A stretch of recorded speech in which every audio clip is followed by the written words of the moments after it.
Bonjour tout le monde, alors aujourd'hui petite vidéo pour vous montrer comment imprimer plusieurs photos sur un même papier. Donc vous allez dans votre moteur de recherche et vous allez taper PicMonkey. C'est un logiciel qui est gratuit, qui est en ligne, donc vous n'avez pas besoin de l'installer sur l'ordinateur et qui vous permet de retoucher vos photos, de faire de l'édition, de rajouter du texte ou des... Je vais vous montrer d'ailleurs. Là c'est l'édition de photos. Donc ça vous permet de changer l'exposition, la lumière, etc. Là c'est la retouche. Donc vous pouvez blanchir vos dents, vous rajouter du blush, ce genre de choses. Ici ce sont les designs, donc ça vous permet d'écrire sur vos photos, de rajouter des motifs. Et ici c'est la partie collage. Donc on va aller dans cette partie-ci. Je vais choisir... Voilà, je vais choisir 3 photos.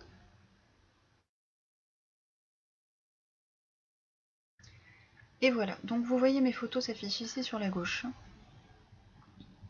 Et ici, vous avez donc la petite icône image, donc ça correspond aux photos que vous avez importées. Ici, vous avez la photo layout, ça vous permet de choisir quel format vous souhaitez pour vos photos. Donc ici, il y a différents carrés en ligne. Ici, il y a différentes dispositions possibles. Ici, vous avez l'effet mosaïque. Vous avez l'effet qu'on a actuellement, c'est-à-dire une grande photo sur la gauche et 2 petites à droite. Vous pouvez choisir d'en avoir 3, 4, 5 petites à droite. Vous voyez, vous avez différents formats, sachant que vers le bas, vous avez des formats où il y a une petite couronne, et ça correspond en fait aux fonctionnalités qui ne sont pas disponibles gratuitement. Il faut payer la version royale du logiciel, comme ils le disent, pour pouvoir y accéder. Mais bon, vous voyez, il y a tout un tas de fonctionnalités qui sont gratuites et pour l'instant ça nous convient bien assez. Donc on va rester sur cette disposition-ci. Par contre, le format ne me convient pas parce que vous voyez bien, c'est un carré. Donc pour celles qui ont des imprimantes A3, qui peuvent imprimer sur des papiers 30 par 30, très bien, mais c'est pas mon cas. Donc j'ouvre le petit verrou qui va me permettre de faire un rectangle et je vais taper 1800 pixels par 1200 pixels. Et ça va me donner en fait une page qui correspond au format 10 par 15 ou 20 par 30, donc à peu près un format A4. Voilà, et je vais retourner sur mes images et je vais simplement glisser mes images. Donc vous voyez mon petit palmier, je le mets à gauche pour qu'il soit à la verticale.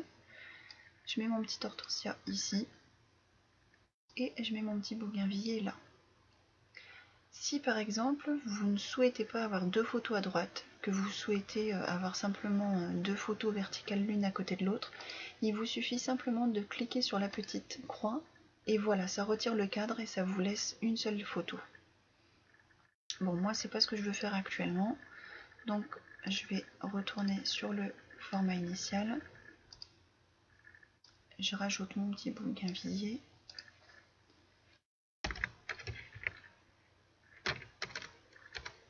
Et voilà. Voilà comment vous pouvez avoir plusieurs photos sur un même papier. Donc une fois que vous avez fait ça, il vous suffit de cliquer sur Save en haut, qui veut dire sauvegarder. Et ici, vous avez le nom du fichier, donc vous pouvez le renommer, vous pouvez l'appeler palmier, peu importe.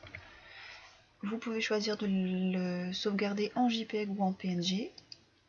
Et ici, vous avez la qualité de la photo. Donc Roger, c'est une qualité plutôt médiocre, c'est simplement pour partager en ligne. C'est un fichier très léger en fait. Ici, vous avez la qualité Pierce qui correspond à une qualité moyenne pour que le fichier ne soit pas trop lourd.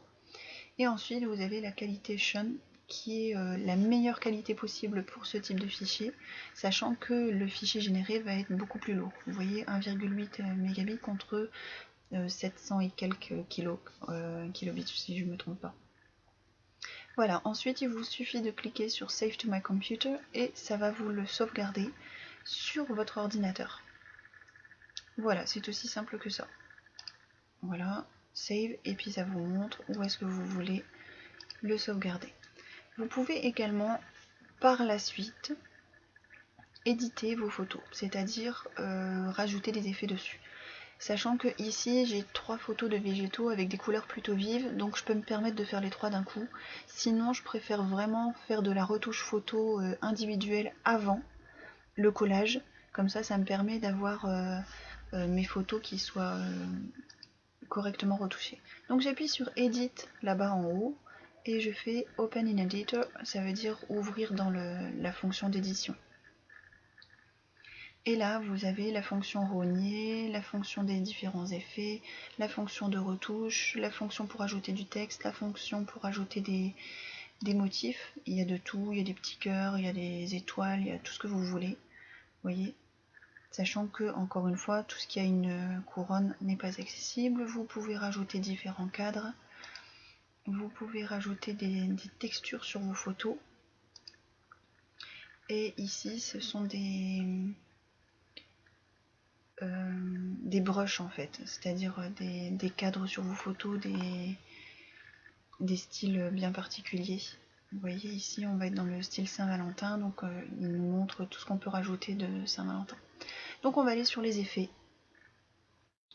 Vous avez différents effets qui s'affichent. On va tester le premier, c'est l'effet Orton. Donc regardez bien mon image, je vais cliquer sur Orton. Et voilà, ça me donne des couleurs beaucoup plus vives, avec un aspect un petit peu fondu, notamment sur les bords de mon image. Donc moi je le trouve bien sympa comme ça. Ensuite il vous suffit simplement, alors vous faites appliquer, comme ça vous sauvegarde l'effet. Et vous faites pareil, save, vous choisissez le nom de votre fichier, en quelle qualité vous voulez l'enregistrer et vous le sauvegardez sur votre ordinateur. Ensuite, il ne vous reste plus qu'à le mettre soit sur une clé USB pour aller l'imprimer en labo photo, ou alors à l'imprimer avec votre imprimante maison. Voilà, je voulais aussi vous parler d'un autre logiciel que je vais vous montrer très rapidement. C'est pas un logiciel d'impression photo, ça s'appelle Polaro 1. Et en fait, c'est un logiciel qui vous permet de créer vos propres photos Polaroid. Donc, on va essayer de trouver une photo sur le disque. Je vais prendre la photo, celle-ci, au hasard.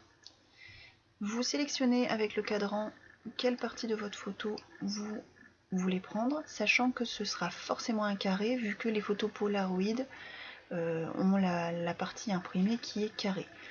Vous pouvez choisir de faire un effet bleuté, un effet rouge ou un effet vert. C'est à vous de décider. En faisant plusieurs essais, vous verrez les différences. Moi, souvent, je reste sur le bleu. Je trouve que c'est ce qu'il y a de plus concordant. Est-ce qu'on veut le cadre? Oui. Est-ce qu'on veut la petite vignette en bas? Oui. Et on clique sur Polarize It. Et ça va nous générer en fait notre Polaroid. Ensuite, il vous suffit de faire Download Image et ça vous génère votre fichier et vous pouvez l'enregistrer sur l'ordinateur. Sachant qu'ensuite, il vaut mieux le renommer pour pas le perdre ou savoir exactement de quoi il s'agit. Voilà, c'est un petit logiciel bien sympa et franchement, un petit logiciel qui n'a pas besoin de s'installer sur l'ordinateur et qui est gratuit, autant en profiter. Voilà, donc je vous retrouve tout de suite avec les paramètres de mon imprimante pour vous montrer comment imprimer cette photo. Alors, donc là, je vais dans mon logiciel d'imprimante. Donc, c'est Canon Easy Photo Print qui était fourni avec mon imprimante Canon. Je clique sur Impression photo. Donc là, il y a mon dossier de photos. Et je vais sélectionner la photo végétation qu'on a travaillé sur PicMonkey. Donc là, je sélectionne du papier A4. Je vais prendre... on peut sélectionner différentes sortes de papier, mais là je vais prendre du papier ordinaire parce que c'est pas une photo dont je vais me servir en fait. Et là vous pouvez choisir d'imprimer sur tout le papier, d'imprimer avec un cadre, d'imprimer sur la moitié de la page avec un cadre ou pas.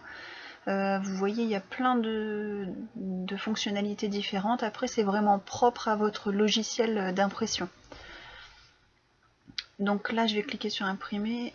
Oui, enfin d'habitude j'ai pas ce message, hein. C'est parce que là j'ai choisi du papier ordinaire et donc il me dit que il vaut mieux éviter l'impression sans bordure sur du papier ordinaire. Donc je vais choisir impression avec bordure et je lance l'impression, tout simplement. Et ça va me permettre d'avoir mon papier sur une demi-page A4 avec 3 photos à l'intérieur. Voilà, donc j'espère que ces explications vous auront plu, que ça vous permettra de faire de belles photos et de pouvoir les imprimer correctement pour vos projets de scrapbooking. Sinon, si vous avez quelques questions que ce soit, surtout n'hésitez pas, soit à me laisser un message sous cette vidéo, soit à me contacter sur ma chaîne Facebook Lutin Création ou sur mon blog lutincréation.blogspot.com. Voilà, je vous souhaite à tous une bonne fin de journée et je vous dis à très bientôt. Bye!